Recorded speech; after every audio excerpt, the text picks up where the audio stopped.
देश के अंदर 12 मई से ट्रेन का संचालन होगा। यात्री संचालन 12 मई से शुरू होगा। आपको बता दें इसका रजिस्ट्रेशन जो है वो 4 बजे से शुरू हो जाएगा। 15 ट्रेनें शुरुआत में रहेंगी। जो पहला फेरा माना जा रहा है, जो शुरुआत मानी जा रही है इसकी, 15 ट्रेनों से इसकी शुरुआत मानी जा रही है। ट्रेनों के लिए कुल बुकिंग जो है वो शुरू हो जाएगी कल से। पूरी खबर पर ज्यादा बातचीत के लिए दिल्ली से हमारे सहयोगी अनुराग इस वक्त जुड़ गए हैं। अनुराग, बड़ी खबर है पूरे देशवासियों के लिए जो अपने अपने घरों से दूर थे, ऐसे लोग जो पिछले 1.5-2 महीने से कहीं नहीं जा पाए क्योंकि ट्रेन की सुविधा नहीं थी। बड़ी खबर। जी, ये बहुत बड़ी बात है और इसमें सबसे बड़ी बात यह है कि ये ट्रेन जो है, चूंकि कॉमर्शियल एक्टिविटी रेलवे की पूरी तरह से ठप हो चुकी थी। ये जो मजदूरों के जरिए उन्होंने पैसा कमाया है, कुछ वो थोड़ा पैसा आया था राज्यों से या मजदूरों से जो वसूला गया था।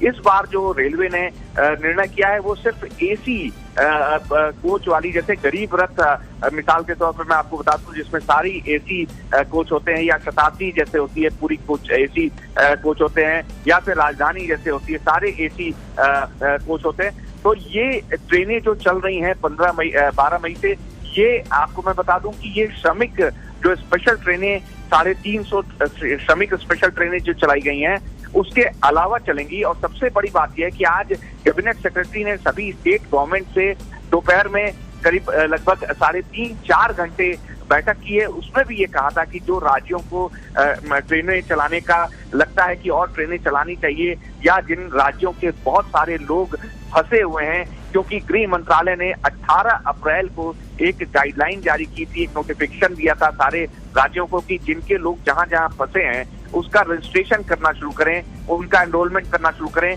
और उसको सूचीबद्ध करके नोडल ऑफिसर्स के जरिए रेलवे को दिया जाए, गृह मंत्रालय को दिया जाए। उसी का परिणाम यह है कि सभी राज्यों ने जो लिस्ट भेजी थी, जो लोग फंसे हैं अलग अलग इलाकों में, ये मजदूरों की जो, मैं फिर से एक बार बता दूं कि मजदूरों के लिए जो श्रमिक एक्सप्रेस ट्रेनें चल रही हैं 350, उसके अलावा ये ट्रेनें रहेंगी। और राजधानी से राजधानी ये चलाने का निर्णय लिया गया है इसकी। और इसके लिए जो भी टिकट्स होंगे वो रेलवे काउंटर से या आप अपने ऑनलाइन इसकी टिकट की बुकिंग हो जाएगी। तो एक ये बड़ी पहल की गई है और इसको 17 मई के बाद 12 मई से चलने के बाद जो भी रिजल्ट आएगा, जो भी एक परिणाम आएंगे, अगर ये सक्सेसफुल होता है, सोशल डिस्टेंसिंग और अन्य जो प्रावधान हैं, गाइडलाइंस हैं, उसका पालन करते हुए अगर लोग इसको सक्सेसफुल कर देते हैं, सभी जो ट्रेनें चलाई जा रही हैं, चाहे वो साउथ के लिए हो, चेन्नई के लिए हो, चाहे वो असम के लिए हो, उसके बाद अन्य उसको बढ़ाया जाएगा। जो ट्रेनें चलाई जा रही हैं, जो संख्या है 15 से बढ़ा दी जाएगी, वो संख्या 17 मई के बाद और ज्यादा ट्रेनें चलेंगी। तो ये सबसे बड़ी राहत की खबर उन लोगों के लिए है जो कि दिल्ली में या अन्य इलाकों में फंसे थे, क्योंकि जो मान लीजिए दिल्ली से अगर जयपुर कोई ट्रेन जाती है या मुंबई जाती है या लखनऊ के लिए जाती है, तो वहां से जो वापसी में वहां के लोग जो दिल्ली में फंसे हैं, दिल्ली के जो लोग लखनऊ में फंसे होंगे, उनको भी वो ट्रेनें लेके आएंगी। और सबसे बड़ी बात है कि सारे कोचेस एसी होंगे, उसमें व्यवस्था बनाई जा रही है। मैं आपके जरिए दर्शकों को बता दूं कि जो सोशल डिस्टेंसिंग का पालन है, सीटों को उसी अकॉर्डिंग AC2 के जो कोचेस होते हैं उसमें ये कोशिश हो रही है कि अगर एक कूपे में 4 कोच बर्थ होती है तो उसमें सिर्फ 2 यात्रियों को बैठने का प्रावधान किया जाएगा। तो ये बड़ी खबर है और ये एक इम्पोर्टेंट इंफॉर्मेशन है। जी बिल्कुल अनुराग, आपने सही कहा, बड़ी खबर है और सोशल डिस्टेंसिंग की पालना को लेकर जरूर यहाँ पर चिंता बनी हुई थी, आपने उसको भी लेकर जानकारी दी है। एक और सवाल यहाँ पर कि कौन कौन सी बोगियां इसमें लागू होंगी, कौन कौन सी क्लास इसमें शामिल की गई है, क्या स्लीपर रहेगा, एसी भी रहेगा या नहीं रहेगा, क्योंकि जो श्रमिक एक्सप्रेस थी वो उनमें ये सारी चीजें लागू नहीं हुई थी, तो इसको लेकर क्या कुछ स्पष्टीकरण है? जी बिल्कुल, रेलवे ने साफ तौर पर कह दिया है कि जो भी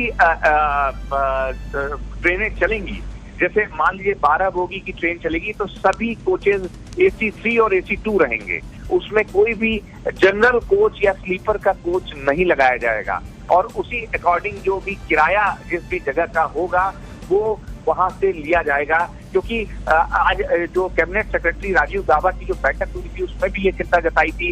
रेलवे के कुछ ऑफिसर्स जो है वहां पे सीनियर लेवल के बैठे हुए थे उस बैठक में, और जो कॉमर्शियल एक्टिविटी को लेकर बात हुई थी कि आर्थिक जो गतिविधि है सब रुक गई है, चाहे वो कोई भी सेवा हो, चाहे वो परिवहन सेवा हो, चाहे रेलवे की सेवा हो। इस बारे में नितिन गडकरी ने भी कहा था कि जल्दी ही परिवहन सेवाएं शुरू की जाएंगी। इसी को लेकर ये आज ये कवायद शुरू हो गई है और इसमें सभी कोचेस एसी होंगे, एयर कंडीशनर कोचेस होंगे, स्लीपर की कोई व्यवस्था नहीं होगी, ना कोई जनरल बोगी लगाई जाएगी। इसमें असल में जो लोगों के दिलों में डर है, क्योंकि स्लीपर में या जनरल में कई बार भगदड़ हो जाती है, तो जो लोग फंसे हुए हैं उनके मन में कहीं ना कहीं ये एक शंका थी कि कहीं ऐसा ना हो कि बहुत ज्यादा भीड़ हो जाए स्लीपर के लोग या जो मजदूर जा रहे हैं, कहीं ऐसा ना हो कि और संक्रमण फैल जाए। तो बाकायदा सोशल डिस्टेंसिंग के जरिए लोगों को नोटिफाई किया जाएगा। जब आप IRCTC की वेबसाइट पे ऑनलाइन टिकट बुक कराएंगे तो आपका नंबर मांगा जाएगा और आप जिस जगह डेस्टिनेशन पर जाना चाहते हैं आपको बाकायदा आपके फोन पे। अनुराग, क्या किराए में परिवर्तन किया गया है? क्या पहले जो किराया हुआ करता था वही रहेगा या फिर इसमें परिवर्तन रहेगा?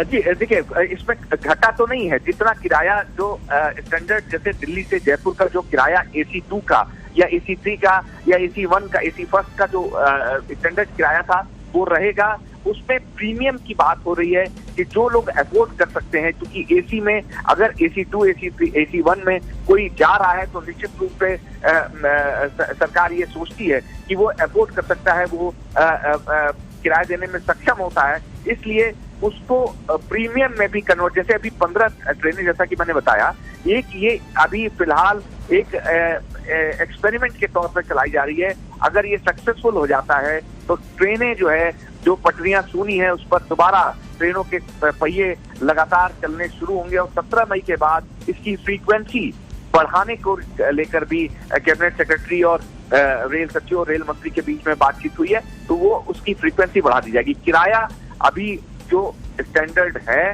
जिस भी जगह का दिल्ली से जो भी डेस्टिनेशन है वो रहेगा, उसको प्रीमियम में कन्वर्ट करने का भी विचार कर रही है। सबसे बड़ी बात यह है कि अब इसको लेकर जैसे ही कल ऑनलाइन बुकिंग शुरू होगी, इस पर बहुत ज्यादा मारामारी की जो संभावना है, आशंका है कि ज्यादा लोगों का होगा, तो टिकट का कंफर्मेशन भी आपको आपके मोबाइल पे आएगा। और रेलवे ने ये कहा है कि जिन लोगों का टिकट कंफर्मेशन आ जाए, ऐसा नहीं कि वेटिंग लिस्ट वाले भी पहुंच जाएं और ये उम्मीद करें कि वो उनको एंट्री दे दी जाएगी, ऐसे लोग कतई रेलवे ने कहा है कि न पहुंचे जिनका टिकट। बिल्कुल अनुराग, बिल्कुल सटीक जानकारी आपने दर्शकों तक पहुंचाई है, बहुत बहुत धन्यवाद आपका। आपको बता दें कि 12 मई से ये ट्रेनें चलेंगी और सबसे अच्छी जो बात है यहाँ पर सोशल डिस्टेंसिंग की पालना भी होगी और जिसका टिकट कंफर्म होगा वही यात्रा कर सकेगा। यहाँ पर वेटिंग वाली जो कंडीशन है वो यहाँ पर नहीं रखी गई है किसी भी कंडीशन में, तो सोशल डिस्टेंसिंग की पालना भी होगी और साथ ही तमाम जो व्यवस्थाएं हैं उनका भी ध्यान फिलहाल रखा गया है। शुरुआत में 15 ट्रेनें चल पाएंगी।